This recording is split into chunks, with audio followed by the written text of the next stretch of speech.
Hi everyone, thanks for tuning in. Today I'd like to share my fit of running the low-sec Crimson Harvest sites. I mainly run the Tetrimon ones because those are the easiest from a warp scrambling and disruption perspective. I think this setup works with Dark Blood as well, but yeah, I don't really run those because those have a higher risk of you getting caught. So the setup that I have runs with heavy assault missiles, a covered up cloaks, and then the mids is mainly a tank, an afterburner, and then a battery for cap. The lower slots are more important, where I have two modules that help out with the DPS, but the main thing that is very valuable here is the Warp Core Stabilizer II, and I'll share as we go into the site why this is a very useful module when you want to solo run these sites without any backup present. You can see the rig slots, so I won't cover those. From the pod perspective on the left side, you can see I run these with a high-grade crystal set. Those work really well, and then a couple of +5s to help with range and application of my missiles. From the booster perspective, I've got a synth blue and crash. Depending on the pod that you run and your skills, you might want to upgrade these. I only have them as a backup, or if I want to run a good number of sites all back to back basically to help out with being a little bit safer and running them quicker. You will need the shortcut key, so make sure that you have it if you want to run these sites like I do.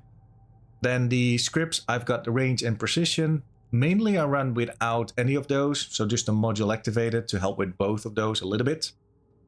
But in case the battleship spawns quite a bit away, you might want to switch over to range or load the range script and help with the range there. The ammo I work mostly, or I use mostly the Caldari Navy Scorch ones, but I switch over to rage for the battleship. With Caldari Navy, I get 730 DPS. And when I switch over to Rage, I get almost 1,000. If you would add a Pyro booster here as well, you will definitely get over 1,000 DPS. Even increase the speed of running these. But already it's between 8 and 9 minutes per site that you'll need. So it's already pretty quick for the amount of ISK that you make.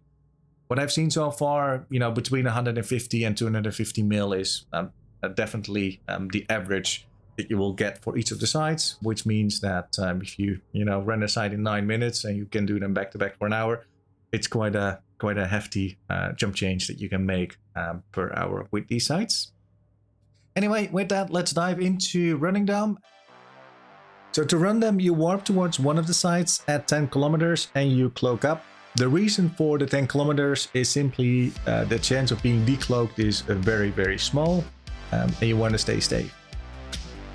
What you do is you look at what's on the gate. If there's more than 2 disruptors, you still do the same thing, so you move towards the shortcut key gate cloaked. In this case there's only 2 disruptors, so I can just move in straight away. What you do is once you hit 2500 meters from the gate, you can see that I get decloaked, you enable your Warp Core Stabilizer, and you go straight into the site.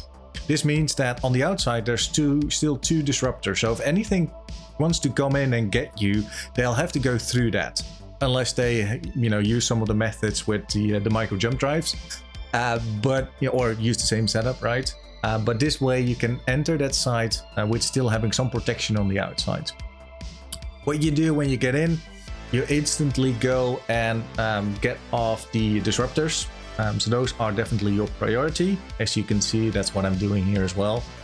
In my instance, the local system was very quiet, so I didn't need to move around. I could simply just sit in one place, tank the site, and take down all of the NPCs. If you run it like this, the average amount of time you're really stuck in one place and cannot go is about a minute and a half. By that time, you usually already have the disruptors off you or killed. Or by the time you'll already have your Warp Core Stabilizer back as well, because you still have to wait 2.5 minutes, I think, before the cycle time is over for that module. But basically, once you enter the site and there's more than 2 disruptors, usually it takes about a minute and a half, 2 minutes max to clear it, and then you're already free to go. So if anything comes close, you can straight warp out. If you want to be even safer and if local is a little bit more busy, you simply align to a station or to wherever basically, and be ready to warp out. As you can see, I consistently take down anything that basically disrupts me and doesn't allow me to switch. But again, you know, you can warp away from these sites with even having 2 disrupting NPCs still on you. Usually, you know, I think the max I've seen is like 5 frigates that disrupt you. So, you know, you get down to those 2 that you need to be able to move away or warp away very quickly. As you can see, you know, the site goes very quickly. Take everything down, the commander comes in, switch over to rage, and you start taking them down basically. It's not much to it. As you can see, the tank is holding very well. In this case, I didn't have the boosters running, as you can see in the top left corner. It's very easy to run these sites with this setup. Once you take that down, the transmission relay pops up. You take that down, you start scooping in the wreck from the battleship. As you can see, quite a bit of loot. And the relay will drop a little bit as well, so you lock that one up. Get the can. And there you go. So you end up with, I think, around 230, 220 mil. And that's it. You duck up, and you've made quite a bit of money in less than 10 minutes.